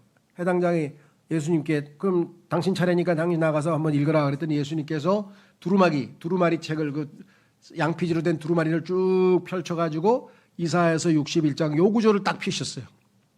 그래서 회중들 앞에서 예수님께서 이거를 읽으셨단 말이죠. 자, 근데 2절 주의 기꺼이 받으시는 해와 우리 하나님의 복수의 날을 공포하고 애곡하는 모든 자들을 위로하게 하려 하심이며, 시온에서 쭉쭉 나가는데 예수님이 어디까지 읽었냐면요. 주의 기꺼이 받으시는 해를 를 공포하게 하려 하심이라. 그러니까 이 61절의 끝부분에 있는 공포하게 하려 하심이라는 표현을 주의 기꺼이 받으시는 해를 공포하려 하심이라. 여기까지만 딱 읽고 두루마리를 덮어버렸어요. 근데 실제적으로 문장은 연결돼서 어떻게 돼 있어요? 주께서 기꺼이 받으시는 해, 요거 고린도 후서에 나오죠. 지금은 구원의 날이고 지금이 구원이 뭐예요? 하나님께서 받아주시는 해라 그랬잖아요. 받아주시는 때. 그러면 초림의 구원에 관한 얘기인데 여기까지는. 그다음에 우리 하나님의 복수의 날, 이거는 아마겟돈에서 심판하시는 재림의 날이잖아요. 그러면 초림과 재림이 연결된 사건처럼 기록된 이 구절을 예수님은 전지전능하신 분이시니까 알고 계실 거 아니에요. 그럼 예수님 어떻게 생각하셨을 거예요? 아, 이스라엘 백성들이 예수님을 받아들이지 아니하고 결국은 시절을 예수님 대신에 선택해서 예수님은 왕국을 가질러 2000년 동안 잠깐 가 계셔야 되잖아요. 그랬다가 다시 오셔야 되죠. 그러면 복수의 날은 주님이 받아주시는 해와 갭, 우리가 얘기하는 갭이론, 갭, 간극이 있잖아요. 간극. 얼마? 2000년. 2000년의 간극이 있잖아요. 그러니까 성경에는 간극이 창세기에만 있는 게 아니고 수시로 있어요. 수시로. 그러니까 간극에 대해서 간극이 없다는 분들은 성경을 몰라도 너무 모르는 거예요. 여기도 지금 간극이 2000년이 벌어졌잖아요. 받아주시는 해. 그런데 그 다음에 복수하는 날은 예수님이 재림하실 때야. 그러면 유대인들이 2000년 동안 끝까지 예수님을 거부하다가 막판에 회개하고 돌아올 때에 이루어질 일이잖아요. 그래서 일부만 성취됐지. 그렇죠. 앞부분만 예수님이 와서 성취하고 뒷부분은 아직 성취를 기다리고 있잖아요. 그런 식으로 되기 때문에 사도 바울이 어떨 때에는 초림에다 인용하고 구약의 문맥이지만은 그런 경우가 종종 발생하게 된다. 그래서 이중 적용이라 그래요. 그래서 모든 예언은 초림과 재림에 이중적으로 적용될 수가 있습니다. 그래서 여기 나와 있어요. 초림과 재림은 7년 차이로 일어남. 이를 모르면 성경 해석은 난감해짐. 여기서 7년 차이라고 하는 것은 7년 환란이 끝나고 나서. 자, 그 다음에 이사야서 53장 8절. 여기서 그 유명한 어린 양에 대한 이야기가 나오죠. 이사야서 53장은 모든 그리스도인들에게는 매우 익숙하고 어린 양을 소개하고 있는 책인데, 이 책은 또 왜 유명하냐? 아시다시피 이티오피아 내시가, 그렇죠? 이티오피아 내시는 아시다시피 그 소위 말하면 그걸 뭐라 하냐면은 그 이스라엘 사람이 아닌데, 민족적으로는 유대인이 아닌데 유대인의 종교인 이 소위 말하면 종교를, 유대교를 받아들여서 소위 말하면 종교적으로는 유대인이 된 사람들이 있어요.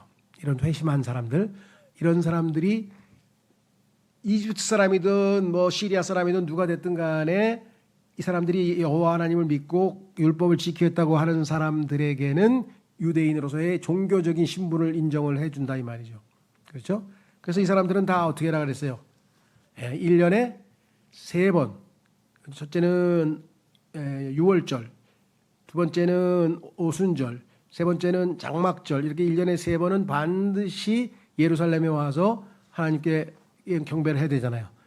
그래서 이 이티오피아 내시는 6월절 때 드디어 이제 뭐예요? 아, 때가 됐구나. 이제 경배하러 가자. 그리고 이제 간 거예요. 갔는데 놀랍게도 실제 6월절 어린 양이신 예수님이 그때 십자가에서 못 박혀 죽으신 거예요. 그리고 그 해에 6월절을 지키고 고향으로 돌아가는 거야. 근데 그 돌아가는 길이 어디냐? 요즘 얘기하는 가자지구 있잖아요. 그게 해안길이란 말이에요. 이집트로 가는 해안길. 나머지는 사막길이고. 그래서 해안길을 따라서 쭉 이제 병거를 타고, 높은 사람이니까, 지위가 높은 사람이니까 병거를 타고 쭉 가고 있는데, 하나님께서 뜻이 계셔서, 즉 아프리카 대륙에 복음을 전하려고 하니까 하나님께서 기독교 국가가 필요했겠죠. 민족이 필요했겠죠. 그래서 이티오피아 내시에게 빌립이라고 하는 전도자를 보내셨어요.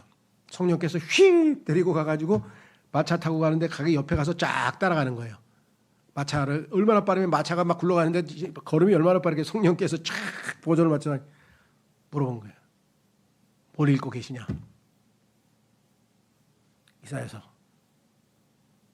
쫙 읽으면서 뭐 어린 양이 혹시 그 거기서 얘기하는 나가 자기 얘기입니까? 아니면 저기 다른 사람, 다른 분 얘기입니까? 그러니까 이사야 선지자가 자기 얘기하는 건지 아니면 다른 분에 대해서 얘기한 건지, 그렇죠? 그렇게 물어보면서 내가 가이드가 없는데, 건강 가이드 말고 성경을 안내해 주는 사람이 없는데 내가 이걸 어떻게 이해를 하겠느냐? 그랬더니 하나님께서, 이 사람이 가이드잖아요. 빌립이 와가지고 쫙 풀어서 당신 얼마 전에 십자가에서 죽은 그분이 하나님의 어린 양, 여기 이 사람이 그 어린 양이다 그랬더니 너무 놀래가지고 거기서 난 예수님 하나님의 아들임을 믿는다. 그러면서 한다는 소리가, 내가 오늘 침례 받으려고 하는데 뭐 괜찮냐? 아유, 예수님을 분명하게 믿으면, 확실하게 마음으로 믿었으면 침례 받아도 좋다. 그랬더니 나는 확실하게 믿는다 그래가지고 바로 침례를 받았잖아요. 그래서 요 구조를 로마 카톨릭에서 싹 없앴죠. 왜? 바로 침례 받으면 안 되지. 왜? 침례의 조건이 믿고 구원받은 사람이잖아요. 믿었으니까 침례를 허락했는데, 유아 세례는 애들이 믿지도 않았는데 막 유아에게 침례를 주면 어떡해? 그러니까 카톨릭이 만들어낸 제도가 비성경적이고 엉터리라는 것이 들통날까봐 이 구조를 뭐예요? 없애라. 그래가지고 성경에서 잘라낸 거예요. 하여간 참 마귀가 교활하기는 대단히 교활하죠. 그래서 결국은 어떤 일이 벌어졌습니까? 이런 일이 벌어진 거예요. 이분이 하나님의 어린 양이구나. 그죠? 그래서 그 이사야서 53장이 바로 하나님께서 이스라엘 백성들에게 창세기 3장 15절에서 어린 양을 잡아서 가죽을 만들어서 입히시고, 그 다음에 계속 제사 때마다 어린 양 바치고, 출애굽 때 어린 양, 6월절 어린 양 말씀하시고 6월절을 지키라고 하시고, 6월절 때마다 또 바치고 어린 양 바쳤는데 매년 이게 실제가 알고 보니까 어린 양이 아니고 사람이었구나. 한 사람, 하나님의 아들이신 그 사람. 그래서 예수님의 신분이 확인되고 밝혀지는 거잖아요. 그래서 이사야서 53장은 어마어마하게 중요한데요. 여기 8절에 보시면 뭐라고 했나 보세요. 그는 감옥에도 가지 못했고 공정한 재판을 받지 못하였도다. 그런즉 누가 그의 세대를 선언하겠느냐. 그의 세대가 마태복음 1장에 나와 있잖아요. 예수 그리스도의 세대에 관한 책이라. 예수님 믿는 사람들은 다 예수님의 세대가 되는 거예요. 세대란 말은 생산해낸다는 뜻이에요. generation, 전기를 생산하는 걸 generator라고 그러잖아요. 그 generation이란 말이 뭐예요? 생명을 생산해내는 거예요. 그럼 예수님의 생명으로 생산된 자들이 예수님의 세대 아니에요. 그래서 여기 나와 있잖아요. 세대를 누가 선언하겠느냐. 그러면서 뭐라고 얘기했나 보세요. 8절에 이는 그가 산자들의 지역에서 끊어졌기 때문이요. 예수님께서 십자가에서 죽으셨죠. 산자들의 지역에서 끊어졌고요. 나의 백성의 불법으로 인하여, 하나님의 백성인 이스라엘 백성들의 불법으로 인하여 그가 맞았기 때문이라. 그리고 그는 사악한 자들과 함께 자신의 무덤을 마련하였고, 옆에 달린 강도, 그렇죠? 그 다음에 그가 죽어서는 부자와 함께 하였도다. 그런데 아리마대 요셉이라고 하는 부자가 자기 무덤을 예수님께 내줬잖아요. 그래서 부자와 함께 하였도다.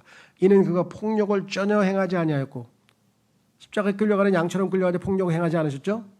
그의 입안에 속이는 아무것도 없었기 때문이라. 그러니까 정말 놀라운 말씀이죠. 10절로 가시면 그럼에도 그를 상하게 하는 것이 주를 기쁘게 해드렸도다.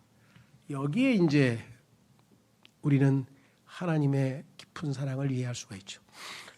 그가 예수님인데, 어린 양인데 그를 상하게 하는 것이 주를, 하나님 아버지를 기쁘게 해드렸도다. 왜 그래요? 하나님이 자기 아들이 고통당하고 두들겨 맞고 십자가에서 피 흘리고 죽는 것을 왜 기쁘게 여기셨어요? 그 결과 하늘의 싹 생명이 땅에 떨어져 죽어 썩어서 그것이 싹을 내서 수없이 많은 사람들이 예수님의 부활 생명으로 구원받잖아요. 그게 하나님을 기쁘시게 한 거죠. 히브리서에 써 있잖아요. 앞으로 일어날 일을 기뻐하심으로써 십자가에서 참으셨다는 얘기는 하나님께서 이 사실을, 아들의 생명을 통해서 구원받아서 수없이 많은 사람들이 생명을 얻게 될 것을 아시고 기뻐하셨잖아요. 그렇죠? 그분께서 그를 비통함에 두셨도다. 십자가에 당신께서 그의 혼을 위한 그의 혼을 죄를 위한 제물로 만드실 때 하나님께서 예수님을 죄를 위한 제물로 만드셨어요. 그는 자신의 씨를 볼 것이요. 자, 하늘의 씨, 그렇죠? 요한복음 12장에서 씨, 미랄 한 알이 땅에 떨어져가지고 결국은 썩어 죽어서 많은 씨를 생산된다 그랬잖아요. 그 씨가 누구예요? 예수 그리스도의 씨, 아브라함의 씨, 우리잖아요. 우리. 구원받은 우리. 그가 자신의 날들을 연장할 것이요 주의 기쁨이 그의 손안에서 형통하리라. 예수 그리스도의 십자가의 죽음이 가져올 그 축복에 대해서 언급을 했죠. 그래서 우리는 이사야서 53장 8절 10절에 교재로 가보시면 시편 22편과 같은 문맥이라 중생 거듭남 교리가 이곳에 숨겨져 있음. 생산했다 그랬잖아요. 아까 다시 태어났다. 니코데모는 이를 전혀 몰랐어요. 구약 성경을 잘 몰라가지고 자 시편 22편에 가보세요. 여러분들 시편 22편 하면은 사람들이 뭐라 그러죠? 시편 22편을 메시아 시편이라고 그래요. 메시아 시편. 성경에 보면은 시편 중에 예수 그리스도에 대한 시편이 여러 개가 있어요. 그래서 메시아 시편들이 있는데 그 메시아 시편 중에서 시편 22편이 제일 유명해요. 왜 유명하요? 보세요. 예수님께서 십자가에서 마지막으로 하신 말씀이 거기 적혀 있잖아요. 22장 1절 나의 하나님 어찌하여 당신께서는 저를 버리셨나이까. 그렇죠.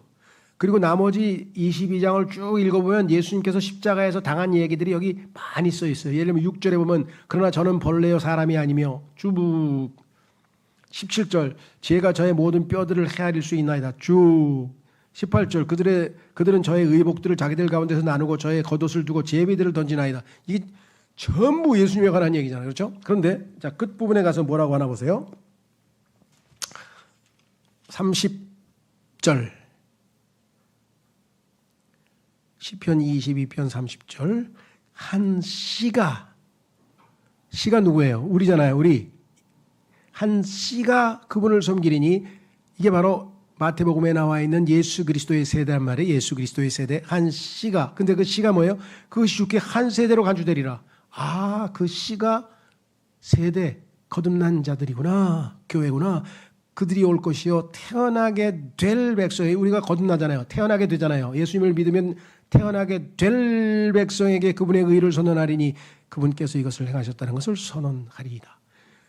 어마어마한 복음의 진리가 이사야서 53장과 시편 22편의 구원의 교리가 거듭남의 교리가 들어있는데 이스라엘의 최고 성경 박사가 이거를 몰라가지고 다시 태어나라고요? 아 그거 이사야서 얘기하고 시편에서 얘기한 그 거듭남 말씀하시는 겁니까? 이래야 되는데 그게 아니고 아니 엄마 뱃속에 또 들어가란 말입니까? 그러니까 예수님께서 너는 어떻게 땅에서 하는 거야? 그러니까 이스라엘 사람들이 성경에 대해서 지식, 정보만 알고 있었지 아무것도 모른다. 오늘날도 신학 박사님도 마찬가지로 성경을 그냥 뭐 줄줄이 꿰고 있겠지만 진짜 배기는 모르는 거예요. 맛을 모르는 거예요. 그렇죠? 바로 거듭남에 대한 얘기가 성경에 써 있는데도 거듭남에 대해서 예수님이 말씀하셨는데 거듭남이 뭡니까? 왜 태어나요? 엄마 뱃속에 또 들어가요? 이러고 있는데 그 사람이 최고 율법 박사야. 그러면 율법 다 알면 뭐예요? 평생 율법 갖고 성경만 들고 구약 성경만 들고 율법을 달달달달 외우고 했던 사람이 여기에 있는 거듭남 예수님께서 너는 다시 태어나야 된다고 말씀하셨는데 그 말 뜻을 못 알아들었잖아요. 신학 박사님들도 성경에 대해서 뭐 물어보면 몰라요. 왜? 성령께서 열어 보여주시기 전에 성경을 우리가 어떻게 알아요? 몰라요. 자, 다시 돌아옵니다. 이사야서 54장 1절. 바울에 의해 이방인 회심자들의 잘못 적용됨. 이것도 마찬가지예요. 잘못 적용되는 것처럼 보여요. 얼핏 보면은 이사야서 54장 1절. 이사야서 54장 1절.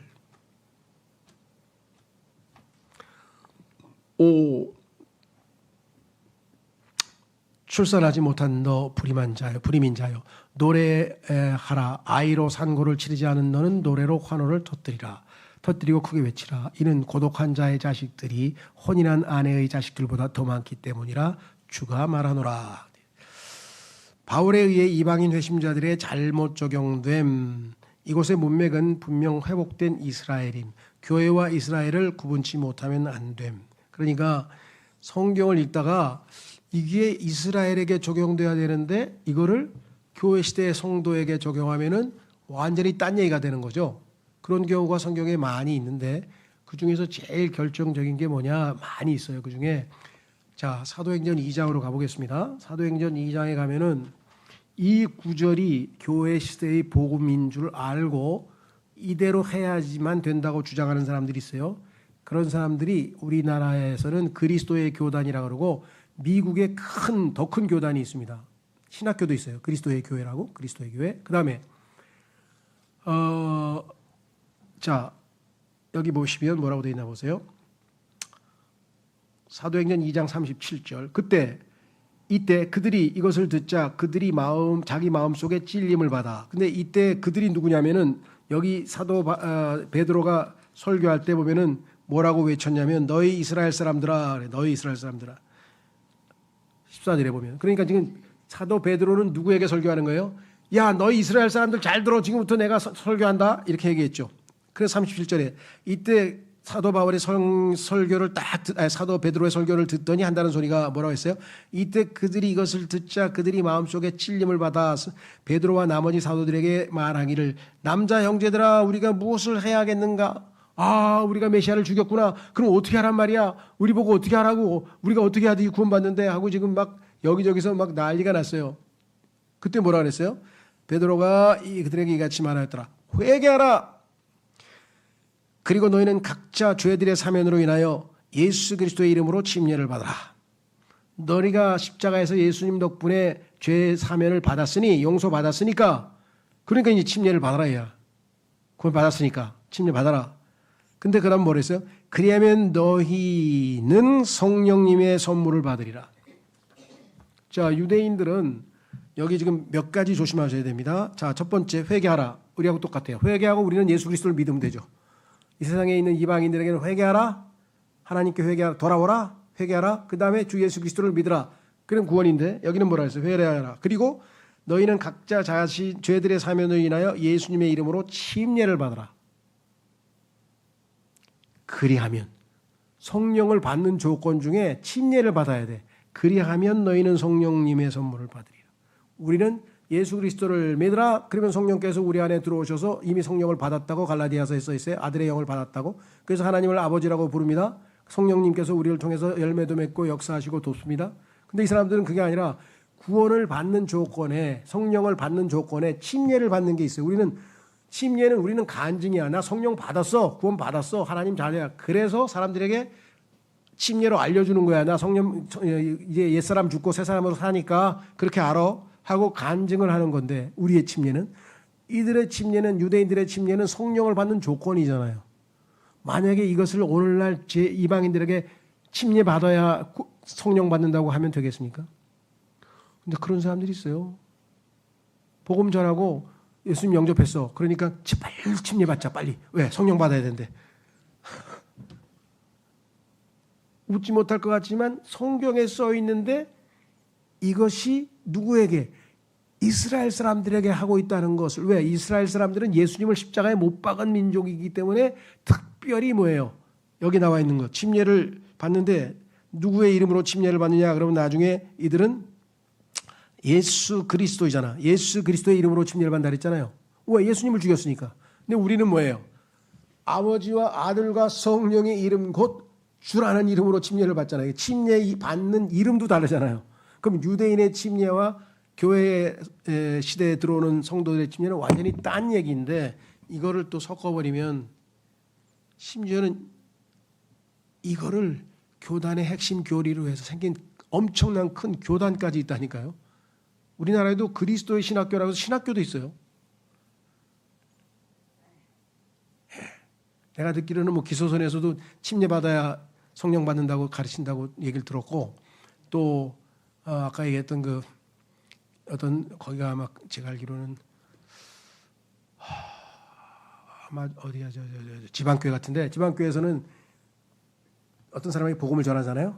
그럼 옆에 있는 형제한테 빨리 물 받아. 저 욕조에 물 받아. 욕조에 물 받아. 왜? 물 받아. 가서 침례 받아야 성령 받을 거 아니야. 그런 해프닝, 웃지 못할 일들을 성경에 대해서 무지하면 하고 있다는 거예요. 자, 마지막으로 그래서 교회와 이스라엘을 구분치 못하면 성경 해석에 많은 문제가 생기는데 하나님께서 이미 말씀하셨잖아요. 바르게 올바르게 나누어서 공부하자. 교회는 교회, 이스라엘은 이스라엘. 그다음에 뭐예요? 이방인은 이방인. 셋으로 나누어서 해당되는 데에 맞게 하라고 그랬잖아요.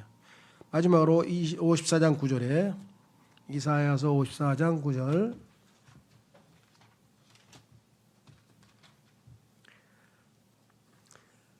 이는 이것이 나에게 노아의 물들 같기 때문이니 마치 더 이상 노아의 물들이 땅을 넘어오지 못하리라고 내가 맹세한 것처럼. 창세기에서 말씀하셨죠. 하나님께서 노아의 홍수 더 이상 없다.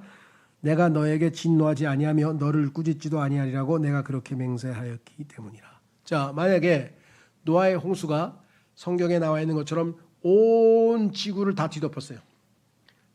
지구 전체가 다 홍수, 그 땅덩어리가 다 물에 잠겼, 그런 세계적인 홍수라고 한다면, 그렇죠? 성경 말씀대로 이 땅에 지금 홍수가 셀 수도 없이 많이 일어났어도 하나님이 거짓말하신 게 아니죠. 왜? 그 홍수는 땅을 완전히 다 덮은 홍수는 한 번도 아직 안 일어났잖아요. 그런데 만약에 일부 사람들이 얘기한 것처럼 그때 홍수는 온 땅을 다 뒤덮은 게 아니고 유니버설, 세계적인 홍수가 아니고 중동 지역만 홍수가 있었던 거야 라고 가르친다면, 그래서 성경이 틀린 거야, 하나님의 약속이 엉터리야 라고 가르친다면 어떻게 되겠어요? 하나님 거짓말한 거지. 왜? 수없이 많은 홍수가 일어났으니까. 역으로 하나님의 말씀이 맞구나. 왜? 온 우주를 덮은, 온 지구를 덮은 홍수는 아직 노아의 홍수 이후로 한 번도 안 일어났잖아요. 하나님 말씀대로. 그렇죠? 여기 써 있잖아요. 노아의 홍수가 온 세상을 덮은 홍수가 아니었더라면 그 전 홍수들은 수만 번씩 반복되었으니 하나님은 거짓말쟁이가 되실 것임. 그렇죠? 하나님 거짓말쟁이가 되면 안 되죠. 그래서 신학자들이 홍수가 무슨 온 지구를 다 덮어, 그게 말이나 돼? 그냥 그 지역, 중동 지역 홍수야, 이렇게 가리키는 거예요. 그럼 하나님 거짓말쟁이가 되는 거잖아. 얼마나 이게 앞뒤가 안 맞는 일이에요, 그렇죠? 자, 그래서 오늘은 이사야서 약간 좀 재미있는 내용들이 너무 많네요. 예, 오늘은 여기까지 하고 기도하겠습니다.